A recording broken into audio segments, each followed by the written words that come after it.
Ang bibi ko. I love you. Love you, pare. Bibo! Bibo!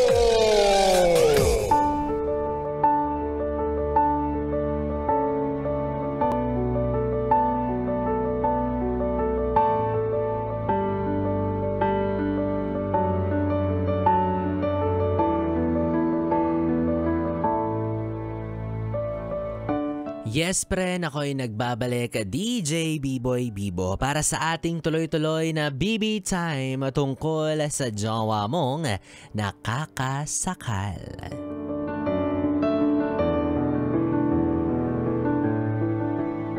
Ikaw ba, yes, friend, ay nakaranas na or hindi naman kaya kasalukuyan pa rin nasa piling ng isang taong masasabi mong over-possessive? Diba? Yung tipo ng tao na bantay sarado ka talaga sa lahat ng kilos mo, ang daming bawal sa lahat ng ginagawa mo, lahat bantay sarado ka, daig pa sa pagiging stricto yung magulang mo, yan, diba? Yung mga ganyang klase ng tao na jowa mo ngayon. No? Nakakatakot yun. Bala ka dyan.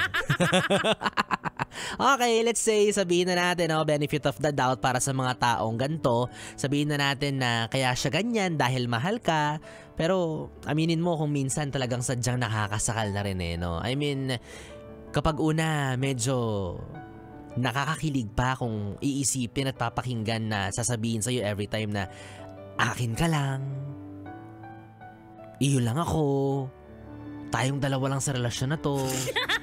Diba? Ang sarap-sarap sa tenga niyan, ang sarap-sarap sa pakiramdam na para bang inaangkin ka ng isang taong mahal mo rin. Diba? Yung para bang ayaw kanyang mapunta sa iba at sinisigurado niya na sa kanya ka lang at sa'yo lang siya. Diba? Ang sarap sa tenga niyan. Aminin mo, kikiligan at kikiligan ka dyan at some point. Pero eventually, mararamdaman mo na parang, bakit ganon?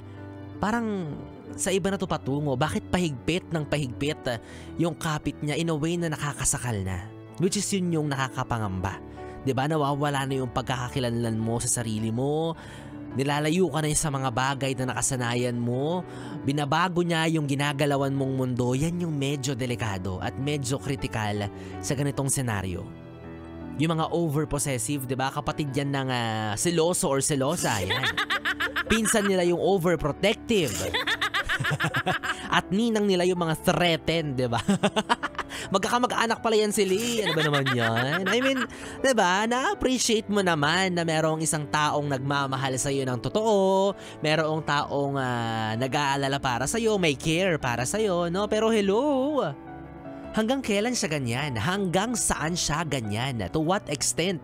Hanggang saan niya dadalahin yung ganyan niyang attitude towards you? Kasi malaki ka na Alam mo na yung ginagawa mo.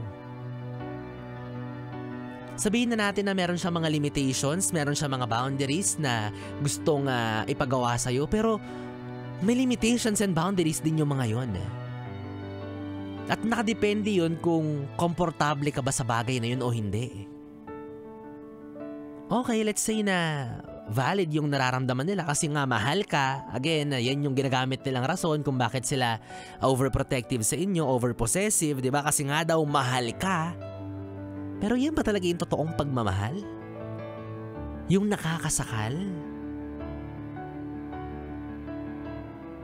Wala namang problema kung magmamahal ka ng todo sa isang tao. Wala namang problema kung sisiguraduhin mo lang yung safety and peacefulness ng relationship ninyo.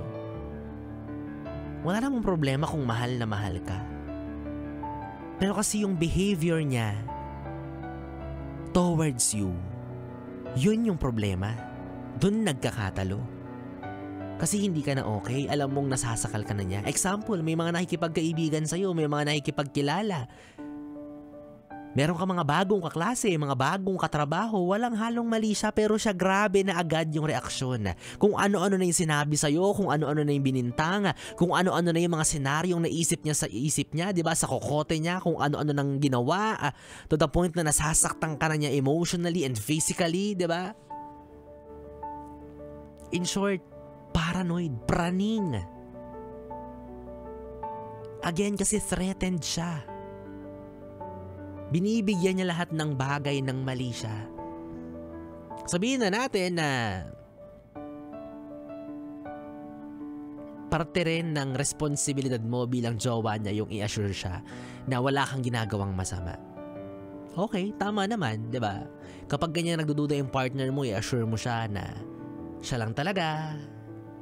Hindi ka magloloko, hindi ka mangangaliwa, at dapat totoo yung sinasabi mo na yon, di ba? Para maniwala talaga siya at panghawakan niya yun. Pero yung kapag sobra-sobra na, yung OA na, di ba? Sabi nga ni Klang, OA. Di ba? Medyo mahirap nang i-handle yung ganyang klase ng tao. Yun yung mali eh. Especially kung alam mo naman sa sarili mo na wala kang masamang intensyon at wala kang ginagawang masama, tapos siya puro bintang ng bintang ng bintang. Grabe magprotekta sa'yo. Yung OA na masyado. Yun yung mali. Yun yung mahirap. Kaya para sa mga pinanganak na OA dyan, eto tandaan niyo po, no, magkaiba po yung pinoprotektahan sa ginagawang ari-arian. Ha? To tell you, kahit jowa mo na yan, hindi mo yan pagmamay-ari. Ang relasyon po, ito po ay partnership, not ownership. Again, partnership po ang relasyon, not ownership. Kahit magjowa kayo, kahit mag-asawa kayo, kahit iisang bahay lang ang ginagalawan ninyo, may kanya-kanya pa rin kayong katangian. May kanya-kanya pa rin kayong responsibilidad. May kanya-kanya pa rin kayong preferences. May kanya-kanya pa rin kayong pagkatao. Pinagbubuklod lang kayo ng pagmamahalan ninyo pero hindi nyo pagmamayari ang isa't isa. Huwag mo siyang kontrolin. Huwag mong kontrolin yung buhay niya. May sariling buhay yan. Hayaan mo siya kung ano yung gusto niyang gawin, na magkamali siya. Choice na yun. Konsensya niya yun. Basta ikaw, alam mong nagmamahal ka lang at nagbibigay ka ng mga cautions, warnings, o kaya naman mga deal breakers, at aware siya doon, siya nang bahala kung paano niya pangahawakan yung mga tiwala na binigay mo sa kanya.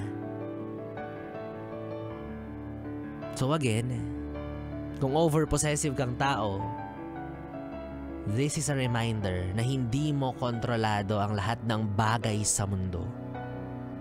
Kahit pa sabihin mong magkarelasyon kayo.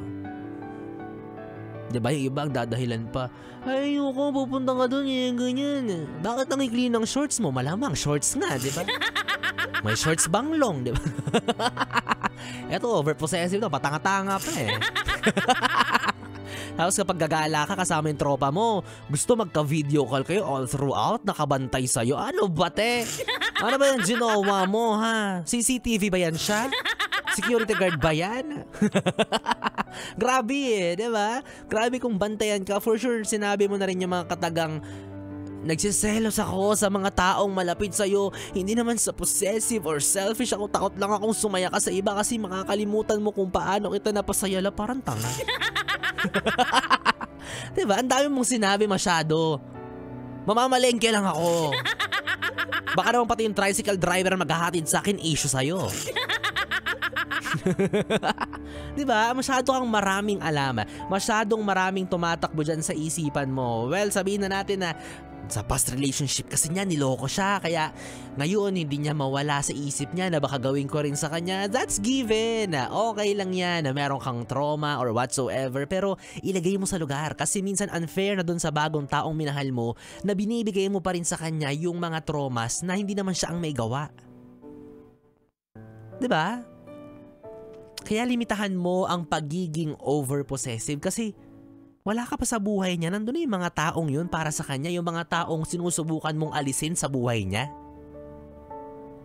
Yung mga bagay na sinusubukan mong alisin na kahit nung wala ka pa sa buhay niya, paborito niya nang ginagawa. Pala ML siya? Pala basketball? Pala Dota? Pala salon? Pala manicure? Whatsoever, kung anong hilig niyang partner mo. Tapos inaalis mo sa kanya, pilit mo siyang binabago. Ano yun? Sino ba talaga yung minahal mo? Minahal mo ba yung taong basketbolero? Minahal mo ba yung taong pala ML? Minahal mo ba yung taong pala punta sa salon? Pala ukay-ukay? Kasi kung yun yung minahal mo, hindi mo aalisin yun sa kanya. Isa yun sa mamahalin mo sa kanya. Hindi mo siya babaguhin.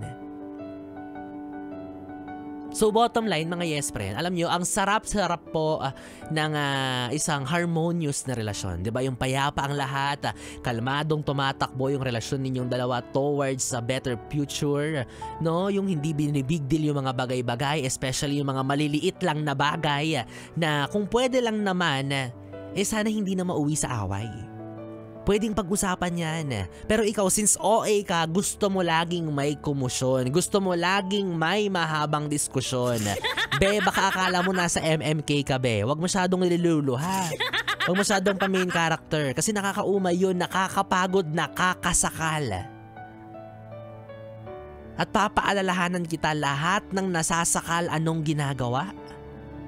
Pumipiglas, nagpupumilit kumawala.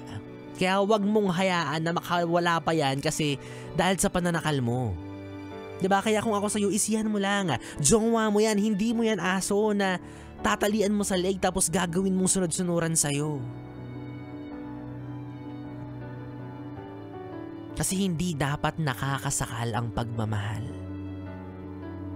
Wag mong ikulong sa mundo mo. Wag mong i-manipulate kasi hindi lang sa'yo umiikot ang mundo niya. At kailangan mong tanggapin yon. Kasi kung gusto mo ng tao or ng karelasyon na sunod-sunuran sa'yo, yun talagang kahit anong paggawa mo, mag-adapt ka ng aso, di ba? Sabihin mo dyan, sit, play dead, o gagawin yan lahat. Pag sinabi mong fetch, lahat gagawin yan para sa'yo. Mag-aso ka na lang, wag ka nang magjowa ng tao. Ay, so anyways mga yes friend, nasasakal na rin ako sa usapan na ito. 3 oras na BB tayo mga ating pinagsamahan. Nakapiling niyo po ang BB niya sa radyo, DJ B-Boy Bibo, ang DJ na single, ready to mingle, basta walang label. Magkasama't magkarinigan po tayong muli bukas sa parehong oras, dito pa rin at dito ka lang sa istasyong tanggal limutang problem, ang 101.111 Yes FM. Solid. Good night, BB. Mwah, mwah.